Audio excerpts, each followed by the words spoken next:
तो दोस्तों, क्योंकि रिश्तों के भी रूप बदलते हैं कि आज के एपिसोड की शुरुआत वहीं से होती है जहां वृंदा कृपा से विक्रांत के बारे में पूछती है। तो कृपा कहती है कि शुभ मुहूर्त के समय एक जरूरी ऑर्डर आ गया था, इसलिए उन्हें उसे पूरा करने जाना पड़ा।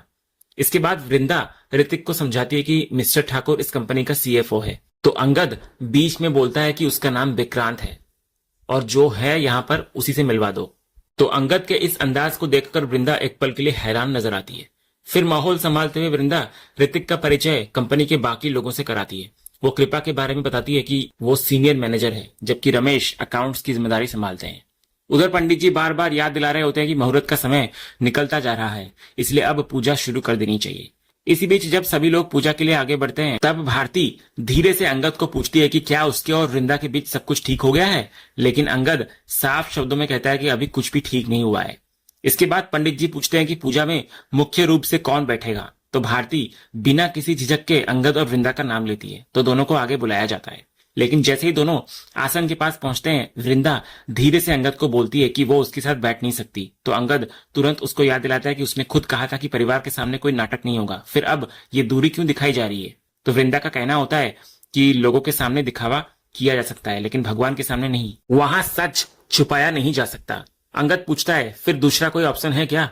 तब वृंदा मुन्नी और ऋतिक को पूजा में बैठने का प्रस्ताव देती है, लेकिन मुन्नी तुरंत मना कर देती है। उसका कहना होता है कि ये पूजा और ये उपलब्धि सबसे पहले अंगद और वृंदा की मेहनत का परिणाम है, इसलिए वही दोनों बैठेंगे। ऋतिक भी उसकी बात का समर्थन करता है। वो साफ कहता है कि जो कुछ भी यहाँ हासिल हुआ है उसमें सबसे बड़ा योगदान इन्हीं दोनों का है। वृंदा कई बार कोशिश करती है कि कोई और बैठ जाए, लेकिन कोई तैयार नहीं होता। अंगद भी आखिरकार ऋतिक और मुन्नी को मनाने की कोशिश करता है, मगर वे नहीं मानते। उधर देव हमेशा की तरह सलोनी से मजाक में कहता है कि सब लोग एक दूसरे को बैठाने में लगे हैं, किसी को उसकी याद नहीं आ रही है, वो भी तो बैठ सकता है ना। तो सलोनी देव को समझाती है कि बड़े लोगों का बैठना ही सही रहेगा। जब बात बढ़ने लगती है, तब मुन्नी को साफ महसूस होने लगता है कि दोनों के बीच कुछ तो गड़बड़ है। वो अंगद और वृंदा को अलग से ले जाकर पूछती है कि आखिर सच क्या है। जब से वो आई है, उसको दोनों के व्यवहार में दूरियां दिखाई दे रही है। पूजा में साथ बैठने से बचना भी उसे सामान्य नहीं लगता। तो वृंदा तुरंत बात को संभालने की कोशिश करती है। वो कहती है कि ऐसी कोई बात नहीं है, पहले भी वे कई बार ऐसी रस्में कर चुके हैं, इसीलिए इस बार किसी और को मौका देना चाहती थी। अंगद भी मजबूरी में उसकी बात का समर्थन करता है, लेकिन तभी ऋतिक वहां पहुंच जाता है और सीधा कहता है कि अगर सच में कोई समस्या नहीं है तो दोनों को पूजा में बैठ जाना चाहिए, ताकि सबकी गलतफहमी दूर हो जाए। अब दोनों के पास कोई रास्ता नहीं बचता और आखिरकार उन्हें पूजा में साथ बैठना पड़ता है। फिर इसके बाद पूजा शुरू होती है। पंडित जी दोनों को पुष्प देकर अग्नि में अर्पित करने के लिए कहते हैं। दोनों बिना कुछ कहे रस्में निभाते रहते हैं। इसी दौरान कृपा चुपके से विक्रांत को वीडियो कॉल कर लेती है और पूरा दृश्य दिखाती है। वो हैरानी जताती है कि जिन्हें एक दूसरे का चेहरा तक देखना नहीं चाहिए था, वे साथ बैठकर पूजा कर रहे हैं। उधर विक्रांत भी परेशान होता है ये सुनकर। उसको शक होता है कि शायद दोनों सिर्फ दिखावा कर रहे हैं, लेकिन वो फिर कहता है कि अगर ये नाटक है तो ज्यादा दिन नहीं चलने वाला। तभी दूसरी तरफ देव और सलोनी फैक्ट्री को ध्यान से देख रहे होते हैं। देव फैक्ट्री का जायजा लेते हुए पहले उसके आकार और सेटअप पर टिप्पणी करता है। उसके अनुसार फैक्ट्री ठीक ठाक है, ना बहुत छोटी और ना ही बहुत बड़ी। इस पर सलोनी भी सहमति जताती है। वो कहती है कि फैक्ट्री अच्छी बनी हुई है और उसका आकार भी काफी बड़ा है। लेकिन इसके बाद देव के मन में कुछ और ही चल रहा होता है। वो अकेले में सोचने लगता है कि उसने सुन रखा है कि ये फैक्ट्री अच्छी खासी कमाई करने वाली यूनिट है। फिर वो शांति निकेतन का जिक्र करते हुए मन ही मन तुलना करता है कि वहां तो कमाई बहुत सारे लोगों में बढ़ जाती है, जबकि यहाँ स्थिति अलग दिखाई दे रही है। देव के चेहरे और उसकी सोच से साफ महसूस होता है कि उसका ध्यान फैक्ट्री की सफलता से ज्यादा उसके फायदे और भविष्य की संभावनाओं पर है। वो मन ही मन यही सोच रहा होता है कि यहाँ बहुत बड़ा मौका है और इससे काफी फायदा उठाया जा सकता है, तो बड़ा हाथ मार सकते हैं। इसके बाद पूजा की एक महत्वपूर्ण रस्म के दौरान पंडित जी अंगद को अपना हाथ आगे बढ़ाने के लिए कहते हैं। तो अंगद हाथ बढ़ाता है, लेकिन वृंदा कुछ क्षणों तक हिचकिचाती है। तो अंगद हाथ पीछे करने ही वाला होता है कि वृंदा आखिरकार अपना हाथ उसके हाथ में रख देती है और रस्म को पूरी करती है। ये दृश्य देखकर मुन्नी की शंका और बढ़ जाती है। वो ऋतिक से धीरे से कहती है कि चाहे दोनों कुछ भी कहें, लेकिन उनके बीच सब कुछ नॉर्मल नहीं है, कुछ तो गड़बड़ है। इसके बाद बाकी रस्में भी पूरी होती है। दोनों साथ साथ पुष्प अर्पित करते हैं और पूजा संपन्न हो जाती है। लेकिन कहानी यहीं खत्म नहीं होती। पूजा समाप्त होने के बाद कजरी एक नया सुझाव देती है। वो कहती है कि क्योंकि वृंदा मैडम मां बनने वाली है, इसलिए बच्चे के लिए भी एक छोटी सी पूजा कर लेनी चाहिए, ताकि उसे आशीर्वाद मिल सके। पंडित जी इस विचार की सराहना करते हैं और इसको बेहद शुभ बताते हैं। वृंदा तुरंत मना करने की कोशिश करती है। उसका कहना होता है कि यह पूजा बाद में भी करवाई जा सकती है। अंगद भी पहली बार उसकी बात का समर्थन करता है। वो बहाना बनाता है कि लोग काफी देर से बैठे हैं और अब उन्हें और देर तक रोकना ठीक नहीं होगा। लेकिन इस बार पूरा स्टाफ उनके खिलाफ खड़ा हो जाता है। कृपा बोलती है कि जब उन्होंने सबके लिए इतना कुछ किया है तो लोगों को भी उनके लिए कुछ करने का मौका मिलना चाहिए। वर्कर्स भी एक साथ इस पूजा के पक्ष में बोलने लगते हैं। उधर मुन्नी फिर से नोटिस करती है कि जिस पूजा का संबंध सीधे उनके बच्चे से है, उसी पूजा से सबसे ज्यादा बचने की कोशिश अंगद और वृंदा कर रहे हैं। ये बात उसे और ज्यादा अजीब लगती है। वो प्यार से दोनों को समझाती है कि बच्चे को आशीर्वाद मिलेगा और अगर वे अनुमति दें तो वो और सलोनी भी साथ में पूजा कर लेंगी, क्योंकि वे भी मां बनने वाली है। तो ये सुनकर पंडित जी भी सहमत होते हैं और फिर तीनों परिवारों के लिए विशेष पूजा शुरू होती है। इसी पूजा के दौरान पंडित जी माता पिता और संतान के संबंध पर बेहद भावुक और गहरी बात कहते हैं। वो बताते हैं कि एक स्त्री अपने भीतर जीवन का सृजन करती है, अपने रक्त, अपनी सांसों और अपने अस्तित्व से वो बच्चे को पालती है। इसलिए माँ को साक्षात शक्ति का रूप माना गया है। उसकी ममता से बड़ा प्रेम संसार में कहीं नहीं होता। वो पिता के महत्व का वर्णन भी करते हैं। उनके अनुसार पिता बच्चे का रक्षक, मार्गदर्शक और सहारा होता है। वही उसे जीवन की चुनौतियों का सामना करना सिखाता है और उसके सिर पर सुरक्षा का हाथ बनकर खड़ा रहता है। तो इधर पंडित जी की बातें सुनकर वहां मौजूद हर व्यक्ति भावुक नजर आता है, लेकिन सबसे ज्यादा असर अंगद और वृंदा पर पड़ता है। एक तरफ वृंदा को अपने अजन्मे बच्चे और उस पर लगे झूठे आरोप याद आने लगते हैं। वहीं दूसरी तरफ अंगद के मन में भी पिता होने की जिम्मेदारी और अपने फैसलों का बोझ और गहरा होता चला जाता है। इसके बाद पंडित जी अब तीनों होने वाली माताओं यानी कि वृंदा, मुन्नी और सलोनी को पुष्प देकर उनसे संकल्प करवाते हैं। वो उनसे प्रार्थना करने के लिए कहते हैं कि आने वाली संतान स्वस्थ हो, संस्कारी हो और हमेशा परिवार का नाम रोशन करे। साथ ही माँ की ममता और भगवान का आशीर्वाद हमेशा उन पर बना रहे। तीनों महिलाएं आंखें बंद करके मन ही मन प्रार्थना करती हैं और फिर पुष्प अग्नि में समर्पित करती हैं। इसके बाद पंडित जी उन्हें चन्ना अमृत देते हैं और उसको माथे से लगाकर ग्रहण करने के लिए कहते हैं। इधर मुन्नी और सलोनी पूरी श्रद्धा के साथ ऐसा करती हैं, लेकिन वृंदा कुछ पल के लिए रुक जाती है। उसके मन में फिर वही कड़वे शब्द गूंजने लगते हैं जो अंगद ने उसके चरित्र और उसके बच्चे को लेकर कहे थे।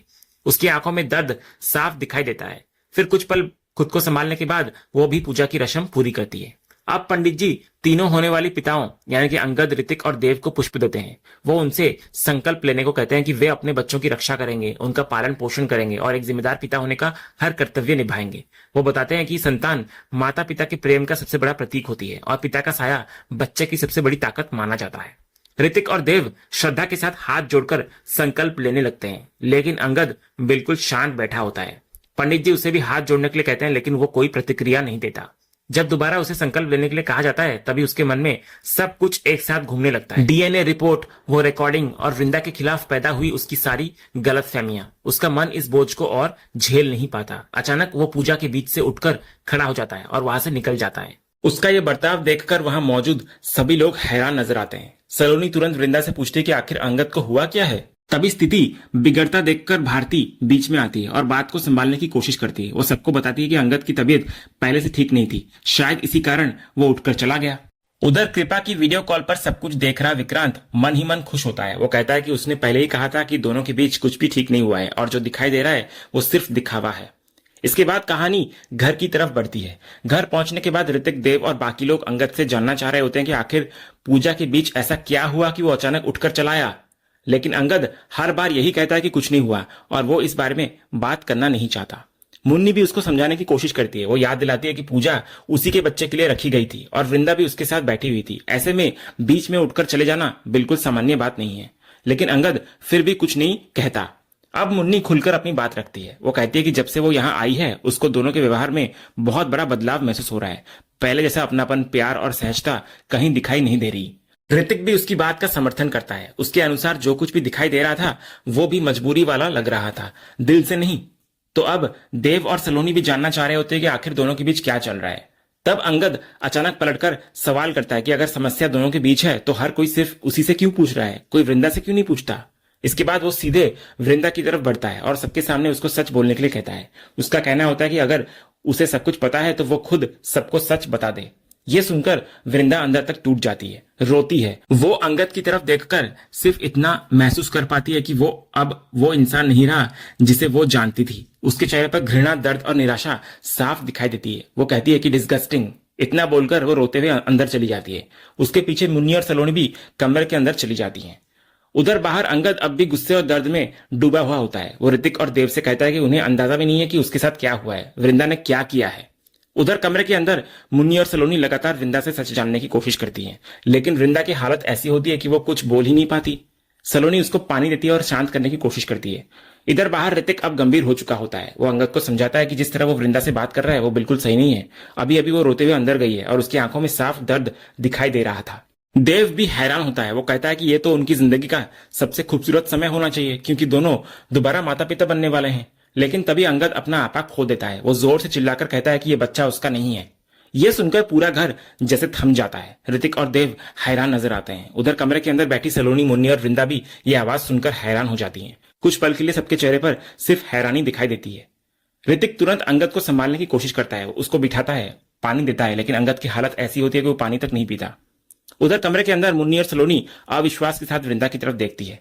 दोनों जानना चाह रही होती है कि आखिर अंगद ऐसा क्यों कह रहा है। तब वृंदा टूटे हुए दिल के साथ सच बताती है कि अंगद को यह गलतफहमी हो गई है कि उसके गर्भ में पल रहा बच्चा उसका नहीं है। वो दर्द से कहती है कि उसे समझ नहीं आता कि अंगद ने उसे आखिर क्या समझ रखा है, क्योंकि उसने तो उसके चरित्र तक पर सवाल उठा दिया है। यह सुनकर सलोनी पूरी तरह हैरान हो जाती है। मुन्नी भी विश्वास नहीं कर पाती कि अंगद जैसा इंसान ऐसा सोच सकता है।